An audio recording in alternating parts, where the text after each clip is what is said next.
never slow up, no I don't take shit. I got no love for the fakeness. If you wanna play tough and wanna hate this, I'll always show up. I don't ever slow up, no I don't take shit. I got no love for the fakeness. If you wanna play tough and wanna hate this, I'll always show up and make a statement. I don't ever slow up, no I don't take shit. I got no love for the fakeness. If you wanna play tough and wanna hate this, I'll always show up and make a statement. Everything. Pebalap Repsol Honda Marc Marquez mengakui bahwa gaya balapnya yang agresif merupakan keunggulan serta kelemahannya. Sebab gaya balap yang terus menekan menciptakan risiko besar. Fakta ini terbukti pada musim 2020, Marc jatuh di GP Jerez dan membuat lengannya patah. Semenjak itu dia bergulat dengan masalah fisik, dan harus naik meja operasi sebanyak 4 kali untuk penyembuhan. Salah satu latihan mental yang saya lakukan saat pergi berlatih adalah mengukur risiko. Pria yang menemani saya selalu mengatakan, "Marc, hati-hati di sini," atau "Marc, hati-hati di sana," ujar Marquez mengutip Crash.net, Selasa, tanggal 31 Januari tahun 2023. Itu adalah sesuatu yang telah saya kerjakan dengan keras selama beberapa tahun terakhir, karena sulit bagi saya untuk melihat risikonya, dan itu terkadang menjadi titik kuat dan terkadang titik lemah, ujar dia, balik ke Jerez 2020.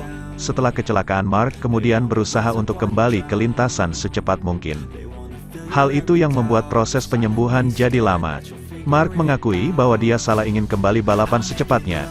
Kini pebalap asal Spanyol itu tahu bahwa dia tidak boleh ambil risiko jika ingin cepat sembuh, tapi bukan berarti harus mengubah gaya balap.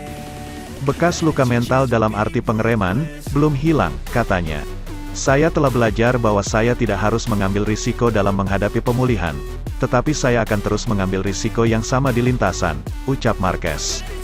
Pebalap asal Cervera itu mengatakan, meski berisiko dia tidak akan mengubah gaya balapnya yang agresif, berani dan terus menekan.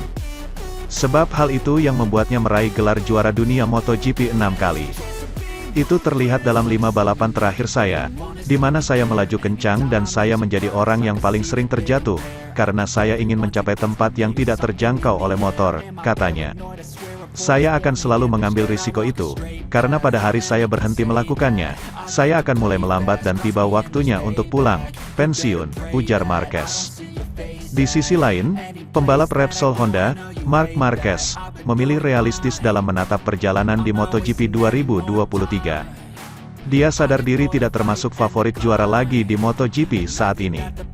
Sebagaimana diketahui, Honda sedang mengalami masa-masa terburuk mereka di MotoGP. Hal itu setidaknya terjadi dalam 3 musim terakhir. Sementara itu, Jack Miller menghargai kepercayaan total yang diberikan KTM saat ia kembali ke merek asal Austria tersebut. Mereka sangat ambisius kembali ke jalur benar dengan memboyong beberapa awak Ducati, termasuk insinyur trek Christian Pupulin. Meskipun pembalap Australia ini sudah pernah membela pabrikan Matti Goven di kategori yang lebih rendah finish kedua di Moto3 2014, metamorfosis KTM dalam satu dasawarsa terakhir membuatnya yakin bahwa mereka bisa memulai lagi. Tidak ada yang meramalkan kekuatan yang telah berkembang di rumah Eropa selama 5 tahun ini, periode di mana, menurut CEO Stefan Pierer, bertujuan untuk mengurangi margin dengan yang tercepat.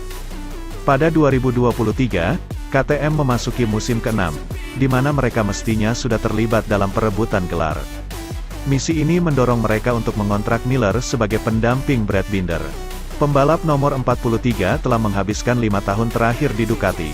Pertama di Pramac, tahun 2018 sampai tahun 2020, dan kemudian sebagai kepala tim resmi Borgo Panigale, 2021 dan 2022. Selama periode waktu ini, perusahaan asal Bologna tersebut telah membuat model yang tanpa diragukan lagi telah menjadi acuan di grid MotoGP. KTM tidak mengabaikan hal ini, sebuah keadaan yang menjelaskan aliran personel yang terus-menerus berpindah dari bengkel pabrikan Italia ke Austria. Bagi Thriller, sikap tim barunya saat merekrut Pupulin menunjukkan ambisi dari proyek ini, dan menurutnya ini adalah sebuah langkah besar.